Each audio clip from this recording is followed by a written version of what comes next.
में अगर मैं बाहर होता तो इस राज्य में एक भी लोकसभा सीट इनके खाते में नहीं जाता। लेकिन इनको पता था कि ये बाहर रहेंगे तो ये बहुत मुश्किल है लोकसभा जीतना।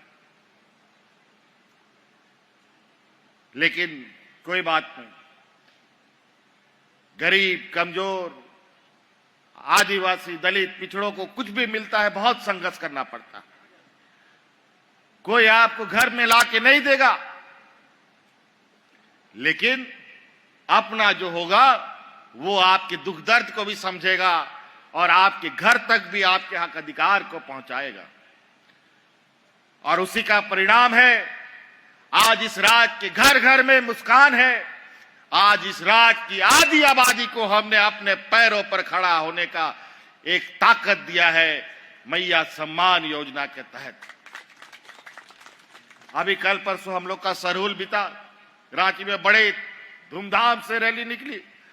मुझे नहीं लगता है कि आज जितना बार हमने सरहुल को देखा है अपने उम्र में, इतना सरहुल में लोग झूमते नाचते राज्य के अलग अलग कोने में ना निकले हों। पूरा गांव का गांव इस मेले में शरीक हुआ। आखिर शरीक होगा क्यों नहीं? मेला जाएगा कौन? मेला तो वही ना जाएगा भाई जिसके जेब में पैसा होगा, जिसके पास पहनने के लिए कपड़ा होगा, जिसके पास मेला में घूमने के लिए, खाने के लिए मिठाई होगा। आज हर एक घर में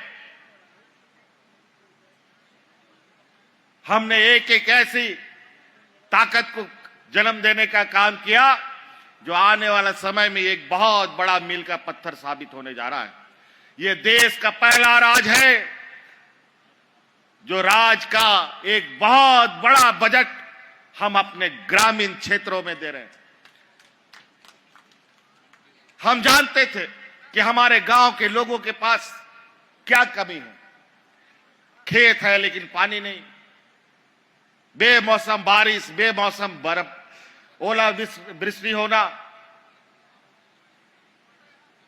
मौसम का बदलाव, विस्थापित का दंश, अलग अलग तरीके का यहां के लोगों के ऊपर अत्याचार हो रहा है। हमने कहा हमारे गांव के लोगों को पहले मजबूत करेंगे और मेरा यह मानना है कि हमारा गांव मजबूत होगा तभी प्रखंड मजबूत होगा, प्रखंड मजबूत होगा तभी जिला मजबूत होगा, जिला मजबूत होगा तभी ये झारखंड प्रदेश मजबूत हो सकता है।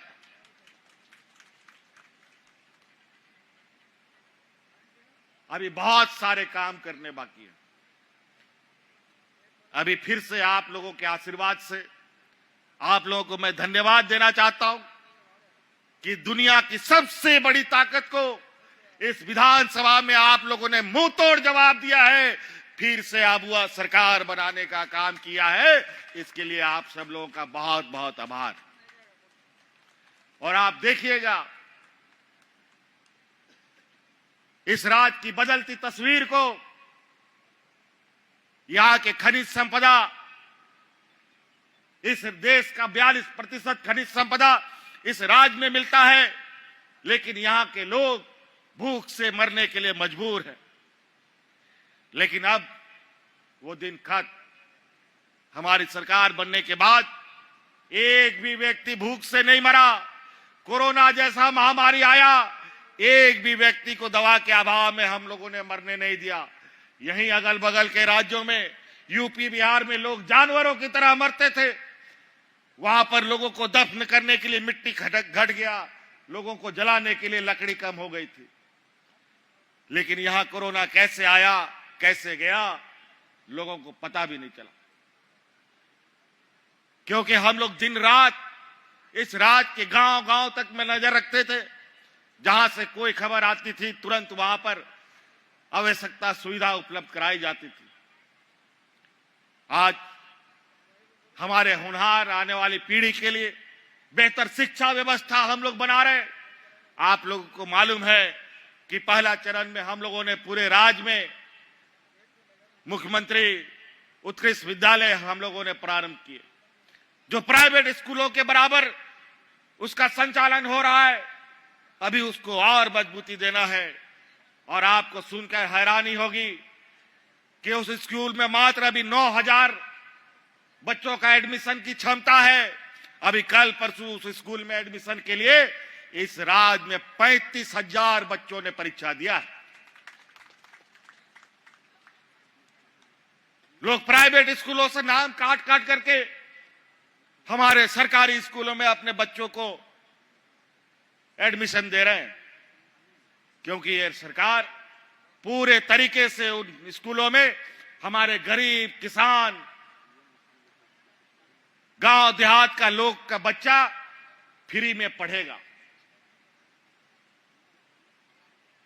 और बहुत सारी बातें हैं, अगर हम बातों को एक एक करने शुरू करें तो यह वक्त भी बहुत कम पड़ेगा।